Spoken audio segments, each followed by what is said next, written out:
Welcome back everyone to another NASCAR Heat 5 setup video. Today's video focuses on Dover, a place that is unique in just about every way imaginable. The banking is unique not only in the corners but also on the straightaways. The way you drive it, the way you race it, everything is unique. And of course, it is extremely fast and a place where you can be very aggressive. But of course, as we've learned time and time again, the more aggressive you are, the more it wears the tires. So our goal for today is to make a setup that is very friendly to the tire wear, something that's going to be very balanced and maintain very similar handling characteristics over the course of a full run. Before we get into the setup discussion, there's a few other pieces of information that I wanted to pass along. First, be sure to check out the video I did talking about NASCAR Heat 4 setups in NASCAR Heat 5. In the video, I talk about whether or not these Heat 4 setups work in Heat 5 and also my approach to setups in NASCAR Heat 5. Next, let's talk about tire wear settings. I generally work with normal settings, so normal wear and normal tire wear fall off. And the reason I do that is so that we can get a very good baseline, which is the most important thing for me to pass along to you guys. That way, if you're using more aggressive tire wear settings, more wear, less grip as the tires wear, then you'll know that you need to tighten the car up some in order to save the tires, in particular the right rear. If you're using less aggressive settings, which would be less tire wear, more grip in the tires as they wear, then you know that you can get by with running a little bit looser setup. So using normal settings for both tire wear as well as grip fall off allows me to create that baseline. I do enjoy using the other settings, particularly having the more aggressive settings and less grip as the fall off happens, but I think normal on both tire wear and fall off gives us a very good baseline. Also, the focus of my setups is on stability. I don't focus so much on single lap speed or worry about single lap qualifying type speed. I'm more interested in the race and having a good car from the beginning of the run through the middle of the run and then finishing up the run strong as the fuel wears out. And then finally, when I'm doing setups for both Cup, Xfinity, as well as the trucks, I like to keep these as close to each other as possible so that it gives the same feel across all three series. In general, Xfinity and trucks run a little bit tighter for me using the same setup as I would use in the Cup cars. So in general, I'm going to loosen those up just a little bit in order to get the identical feel that I have with Cup. So with that out of the way, let's move into the setup. Before we get started, let's talk a little bit about the setup itself. For me, this is a very well balanced setup. In fact, by the end of a fuel run, the tire wear between the right front and the right rear is very close, within 1 to 2%. It starts off a little bit to the tight side, meaning that you're going to see the right front wear a little bit more than the right rear. But over the course of the run, particularly in the second half of the run, you're going to see the right rear start to wear more than the right front. And overall, the balance is really good over the course of a run. Now, if you're looking for more overall speed, you're definitely going to want to loosen this thing up and lean more on that right rear. But our goal for today is to talk balance. Let's get started with the shock values, and 10s across the board with the exception of the right rear, which we'll talk about in just a moment. But overall, I prefer a stiffer feel. 10s across the board is simply a very easy default setting for me, particularly when paired with the front sway bar maxed out at 2.0. That setting alone with the front sway bar being so high will prefer a higher setting out of the shocks in order to sort of control the car. But 10s across the board, sort of the default setting I have for that sway bar, and you can certainly move higher or lower based on your personal preference. My personal preference is generally a little bit stiffer car, so I might go a bit higher to somewhere around 12 to 15 range. Some of you will prefer slower reactions out of the car, slower weight transfer out of the car, particularly on corner entry and corner exit. And in that case, you're going to want to lower these numbers. Instead of 10, you might want to go somewhere around 6 to 8 range. Just be careful about going too low overall, again, based on that front sway bar setting. The reason why the right rear bump is lower than the rest is simply to save the right rear tire. That is sort of my safety valve there. I want to save that right rear so that the car is stable and also balanced over the course of a run, and this is one of the ways I do that. But that certainly doesn't mean that you can't raise this up from the 5 number to either 10 or even higher. Moving on now to the weight settings. Maximum left side weight for an oval front weight is at 52.0. And if you watch many of my videos, you know that I talk about how somewhere around 52.0 is a very good balance based on the overall setup design that I have. In this case, however, because of how aggressive you are and how much grip and how much speed there is at Dover, that number is actually a little bit high. If I'm looking for maximum speed, I'm probably looking at somewhere around 51.5 to even 51.0. However, the reason why the setup released on the channel is at 52.0 is because it adds a little bit more stability to the car. But if you're looking for more speed, then getting that car to rotate more by lowering the front weight will definitely do that for you. Wedge is a very interesting number for me here at Dover. It's 50.0, which is one of the lower values you're ever going to see me use. And the reason for that is the speed and the grip that Dover has. The higher the wedge number I use, the tighter the car is going to be, particularly through the center of the corner when I'm looking to get back to the throttle very hard. The lower the wedge number I use, the more the car will want to rotate and the more speed I can carry through the center. So this is something that really helps me to dial in the car. If the car is just too tight in the center of the corner, then I drop the wedge some. If the car is too loose in the center of the corner, then I increase the wedge some. Very effective here at Dover with the aggression level that you have. Moving on to the spring settings, 800 and 1200 in the front. The higher the left front spring you use, the more it's going to help your entry. The looser the entry is going to be, the better the car is going to want to turn. The lower the left front spring number, so if you drop this to 700 or 600 and so on, that's going to tighten up the entry. Also add some stability to the car, so plenty of adjustability there just using the left front spring alone. Right front spring maxed out at 1200, which is a favorite of mine for one simple reason. It adds stability. It gives us something to lean on, particularly on corner entry and through the center of the corner.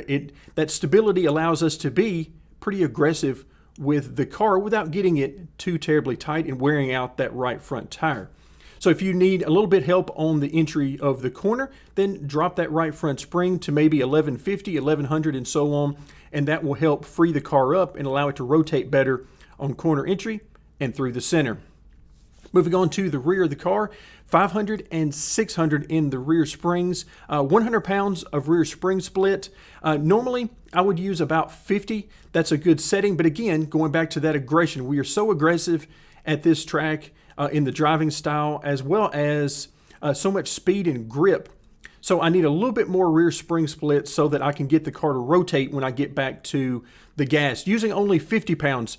For example, if I went up to 550 here, then that would give me a lot of stability on corner exit. So when I get back to the throttle, the car would stay under me. It would not want to slide loose. However, I would have to work the throttle a lot more because it would get tight overall on the exit. So 100 pounds works very well there. However, if you're finding that the car is just too loose when you get back to the throttle, then decrease the amount of split in the rear tire, something like the 550 and 600 that I showed you just a second ago.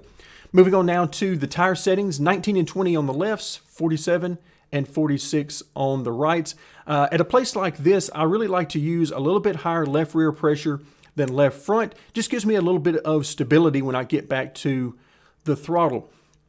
Also, if you feel like you won't need to adjust the tire settings, as it is one of the few things you can adjust in a pit stop during a race, then treat the tires pressures very much the same way you treat the springs. So when I talk about raising or lowering a spring to get a certain effect, carry that over to the tire settings, and that will definitely give you a way to adjust the car during the race. Moving on now to the miscellaneous settings, +2 and -2. You can certainly use more at this track, but I have found that a little bit less camber here, again, with all of the banking and the aggressive nature of this track overall, a little bit less camber here really helps to save the left front and the right front tire. I was experiencing at somewhere around a +3 and a -3 on the front camber. I was experiencing a little bit of extra tire wear in the front of the car, which would have been fine if it was giving me a good bit of extra speed and grip, but it wasn't, so it simply wasn't worth it. I backed down to around 2 or even less will be perfectly fine for this track. Again, more aggressive on the camber can sometimes lead you to more grip and more overall speed, but that wasn't the case for me here at Dover. Front sway bar, we already talked about, is maxed out at 2.0, and that's a setting I'm using a lot here in NASCAR Heat 5 to give a little something different than what we've seen in NASCAR Heat 4 and previous. As always, doesn't mean that the NASCAR Heat 4 setups don't work. In fact, the NASCAR Heat 4 Dover setup is one of my favorite setups ever. It almost feels like it's on rails, so definitely check that out if you haven't already, because I love that setup.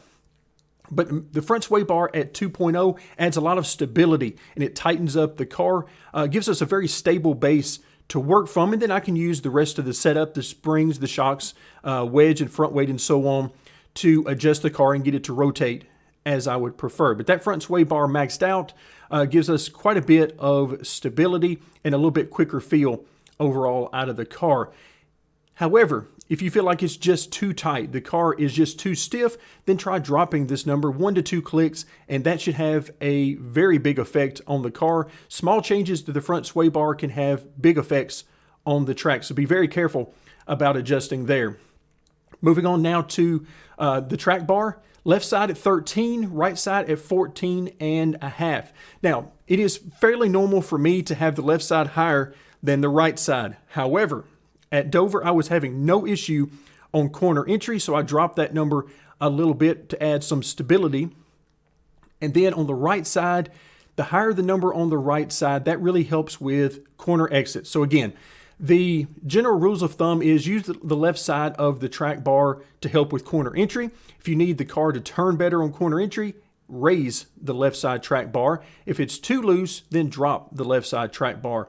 The right side track bar is generally used for the exit of the corner. So the higher the number on the right side, the looser the car will be on exit. The lower the number, the tighter the car will be on exit. But here I needed quite a bit higher on the right side than left side because we are so aggressive through the center of the corner on the throttle. This allows me to continue to be heavy in the throttle and carry a lot of speed through the center and on exit of the corner without getting too loose and starting to wear out that right rear tire. Brake bias is always going to be a very individual setting based on how you choose to use the brakes. Some people will prefer to do their brakes, all their braking on the straightaway before they begin to turn. So in other words, all their braking in a straight line. For that, you might want a little bit higher number, somewhere between 75 and 80 probably. However, if you like to trail brake the car a little bit going into the corner, meaning that you start braking maybe a little bit later, but you're braking as you're turning the car into the corner, you might want a little bit lower number to help the car rotate. Somewhere between 70 and 75, maybe even lower than 70, again, just based on how you're using the brakes. In general, the lower the number in brake bias, the looser the car will be under braking. Higher number, tighter under braking. Grill tape, around 40%. You might be able to get by with a little bit higher number than that, just depending on where you end up with the gears and how many RPMs you're turning. But 40% was a very good number for me and definitely didn't have me overheating, which is the main thing. Wheel lock and steering offset at my defaults of 10 degrees and 0.05. Wheel lock is a great way to increase the rate of steering, increase the sensitivity of that steering by using higher numbers. So using something like 15 to 17, 18, and so on will give you quicker steering response. You won't have to use quite as much wheel when trying to turn the car. However, if you want slower response out of the steering, meaning that you want to use more wheel in the corner, you want to tug on it more, then use a lower number here. Something like 6 to 8 will definitely slow down the steering input. Steering offset, 0.05 is a very good number for me with the camber that I use. So it's definitely tied to camber, even though the camber is a little bit less here than what I might use at some other places. You've also got the banking on the straightaway to deal with. So again, 0.05, a very good number. Increase this number going up to around 0.1 or higher will reduce the amount you have to steer to the right on the straightaway. Just be careful about getting too high, and you can introduce a pull to the right. Gear settings, anywhere around these values for first, second, and third is pretty good for me. These aren't exactly what I might use, but again, it's not a huge deal there. You just want to make sure you've got enough room in between the gears so that you're not constantly swapping out gears and moving through the gears on a restart. Moving on to the rear end ratio, 375 worked well for me. More RPMs at this track did not necessarily mean more speed. However, if you're using something more aggressive on the tire wear settings, where the tire wear is going to be increased and grip is going to be decreased, then you might want to use a little bit more RPM early in the run because you know it's going to drop off so much over the course of a run. 375, a good number. You can go up or down here just depending on your preference. Also, keep in mind, the rear end ratio is a very good way to adjust the handling of the car. So it gives you a way to fine tune that. So the higher the number you use, if I go up to something like a 380 or higher, that's going to increase the RPMs, going to make the car looser when I get back to the gas. Dropping this number to a 370, 360, and so on, that's going to reduce the RPMs, which is going to make the car tighter when I get back to the throttle. So as always, plenty of adjustability in the setup to make it fit your driving style. Also, moving from a Cup down to Xfinity or Truck, the setup worked exactly as I'd hoped, and that is so much more fun for me because it saves me quite a bit of time when working on these things. So should work just fine across all three series with some minor tweaks here and there based on what your preferences are. That'll do it for today. Thank you so much for joining me, and stay tuned for more NASCAR Heat 5.